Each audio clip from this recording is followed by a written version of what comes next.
प्रतीक्षा बापू जाधव। मी इयत्ता 7वी शिकते। माझ्या शाळेचे नाव जिल्हा परिषद प्रशाला वडगाव सिद्धेश्वर, तालुका जिल्हा धाराशिव। एकनाथ आव्हाड लिखित आनंदाचा इंद्रधनुष्य या पुस्तकातील मी एक गोष्ट वाचणार आहे। ए आई, काखेत कळसा आणि गावाला वळसा म्हणजे नेमके काय ग? वैष्णवी अभ्यास करत करत आईला विचारले। अगं, ही एक म्हण आहे। कशासाठी हवंय तुला या म्हणीचा अर्थ?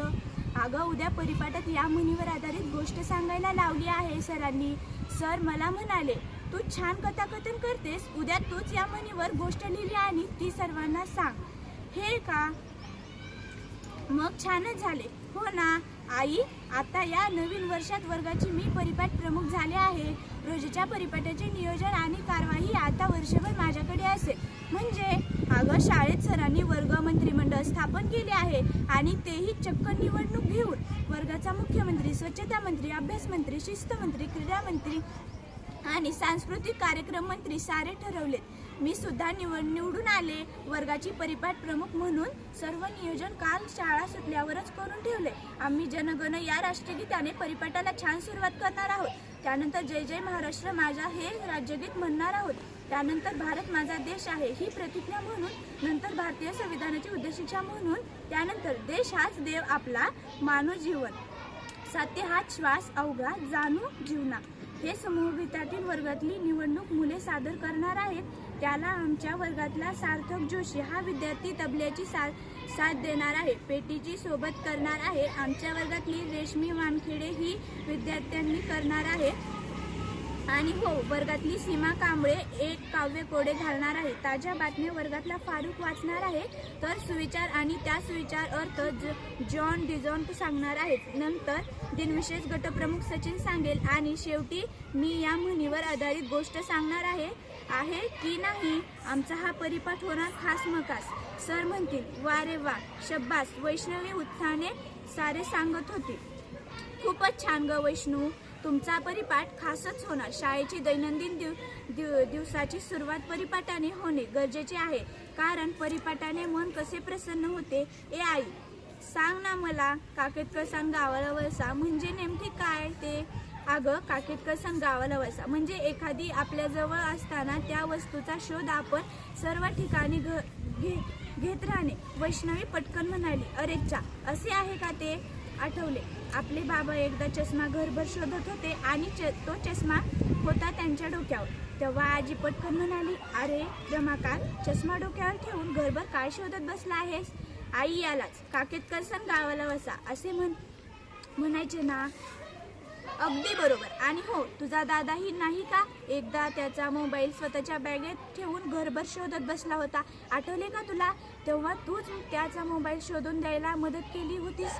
बॅगेत फाईल ठेवता असताना घाईने त्याने बॅगेत मोबाईल ठेवला असणार असे तू म्हणालीस आणि त्याची बॅग तू उघडून पाहिलीस, पण फाईलीत दडून राहिलेला मोबाईल आधी तुला दिसलाच नाही। शेवटी तूच मग हुशारीने माझ्या मोबाईलवरून तुझ्या दादाचा नंबर डायल केलास। तेव्हा मोबाईलची रिंगटोन वाजली बॅगेतच। बॅग उघडली, बॅगेतल्या फाईल बाहेर काढल्या तर मोबाईल बॅगेतच सापडला। आपण सर्व खो हसत सुटलो। तेव्हा तुझ्या दादाची काखेत कळसा गावाला वळसा अशी गत झाली म्हणायची। हो गाई, सगळे आठवले मला। पण आई, अशा गोष्टींना काखेत कळसा गावाला वळसा असं का ग म्हणतात? आई म्हणाली, एखाद्या बाईचे कमरेवर काखेत कळशी असते, मात्र ती गावभर कळशी शोधत फिरते। अगदी तशी स्थिती झाली की मग म्हणतात काखेत कळसा गावाला वळसा। असा अनुभव आपल्याला अनेकदा येतो बघ। आपले पेन दप्तरातच असते, मात्र घरभर शोधत राहतो। आपण कधी कधी घाई गडबडीत असतो, त्यावेळी आपले मन स्थिर नसते, मग आपल्याला आपली वस्तू सापडत नाही। म्हणून मन शांत ठेवावे बाळा, शांतपणे विचार करावा, शांतपणे शोध घ्यावा। छान, आता बघ मी मस्त गोष्ट लिहून काढते यावर। असे बोलून वैष्णवी गोष्ट लिहायला बसली। तिला गोष्टी सांगायला आणि लिहायला खूप आवडते। शाळेनेच तिची ही आवड वाढवली होती। दुसऱ्या दिवशी ती शाळेत वेळेत पोहोचली। तिने परिपाठाचे केलेले नियोजन आणि झालेले सादरीकरण पाहून वर्ग शिक्षक भागवंत सर खूप खुश झाले। सुंदर परिपाठाने अभ्यासाची सुरुवात झाली होती। पहिला तास भगवत सरांचा मराठीचा होता। वर्गात आल्यावर त्यांनी आधी वैष्णवीने म्हणीवर आधारित गोष्ट खूप सुंदर सादर केल्याबद्दल तिचे अभिनंदन केले। मग ते मुलांना म्हणाले, मुलांनो, या म्हणी म्हणजे अनुभवाच्या खाणीच असतात। माणसाचे स्वभाव, वागणे, बोलण्याच्या पद्धती या अनुभवात माणसाच्या काही गोष्टी लक्षात येतात. त्याचा अनुभवाचे सारे छोटेसे संपर्क अशा वाक्यातून सहज सांगितले जाते. त्यासच आपण म्हणी म्हणतो. मुलांना, या म्हणीमध्ये खूप विद्यार्थी आहे. माणसाच्या शरीराच्या अवयवांवरून नातेसंबंध आहेत. केवढ्या तरी म्हणी आपल्यालाच वाचण्यात येतात. तसेच पशुपक्ष्यांच्या नावांचा उल्लेख सुद्धा काही म्हणींमध्ये आढळतो. आज आपण खेळ खेळूया. पशुपक्ष्यांच्या नावांचा उल्लेख असणाऱ्या म्हणी तुम्ही मला आणि मी तुम्हाला सांगायच्या. चला खेळूया. सगळा वर्ग एक सुरात हो म्हणाला. वैष्णवी पटकन म्हणाली, सर मी सुरुवात करू? सरांचा होकार मिळताच वैष्णवी म्हणाली, आडला हरीण गाढवाचे पाय धरी. सारे म्हणाले, अगदी बरोबर. आता मीही एक म्हण सांगतो. आत्या बिळात नागोबा. वर्गातला दिनेश लगेच म्हणाला, सर आंधळे दळते आणि कुत्रे पीठ खाते. आता सर म्हणाले, उंदराला मांजर साक्ष. मुलांची आणि सरांची खऱ्या अर्थाने आता चढाओढ सुरू झाली. मुलांनी एक म्हण सांगितली की सर लगेच दुसरी एक म्हण सांगायचे.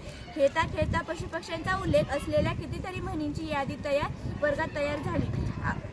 अगं म्हशी मला कुठे नेशी, कसायला गाय धार्जिन, कावळ्याच्या शापाने गाय मरत नाही, कोंबडे झाकले तरी तांबडे फुटायचे राहत नाही, कोल्हा काकडीला राजी, कोल्ह्याला द्राक्ष आंबट, कुत्र्याचे शेपूट नळीत घातले तरी वाकडे ते वाकडेच, गाढवाला गुळाची चव काय, गाढवाचा गोंधळ आणि लातचा सुका, गाढवा पुढे वाचली गीता आणि कलाचा गोंधळ बरा होता, गोगल गाय आणि पोटात पाय, घोडा मैदान जवळ असणे, घरचे झाले थोडे आणि भयाने धाडले घोडे, ज्याच्या हाती ससा तो पारधी, डोंगर पकडून उंदीर काढणे, धुब्यात गायीची लात पोट, बैल गेला झोपा केला, मांजराच्या गळ्यात घंटा कोणी बांधावी, मुंगी होऊन साखर खावी पण हत्ती होऊन लाकडे फोडू नये, माकडाच्या हाती कोली, वरती मागून घोडे, शेळी जाते जीवाष्णी आणि खाणारा म्हणतो वातड कशी, सरड्याची धाव कुपण्यापर्यंत हत्ती गेला पण शेपूट राहिले. बापरे, एक ना दोन पशुपक्ष्यांचा उल्लेख असलेल्या केवढ्या या म्हणी,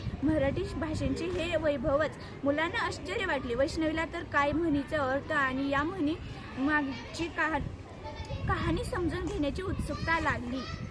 शाळेतून ती घरी आल्यावर तिने आईला शाळेत म्हणीचा खेळ कसा रंगला त्याची नभूत माहिती सांगितली. आता विविध विषयांवरील म्हणीचा शोध घेण्याची वैष्णवी चंगच बांधला. तिचा म्हणीचा कहाणी शोधण्याचा हा नवा छंद ऐकून आई म्हणाली, अभ्यास आणि खेळाचा शाळेत मिळू होई छंद, कला जपण्याची शाळा ही संधी दे.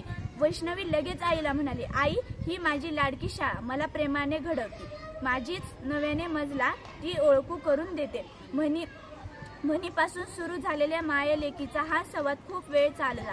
अभ्यास, खेळ, छंद यातून वाट काढत तो लाडक्या शाळेपर्यंत कधी येऊन पोचल्या हे त्यांनाही कळले नाही. हा मनमोकळा संवाद म्हणजेच त्यांचे आनंदाचा इंद्रधनुष्य अप्पस फुलवून गेला एवढं मात्र नक्कीच.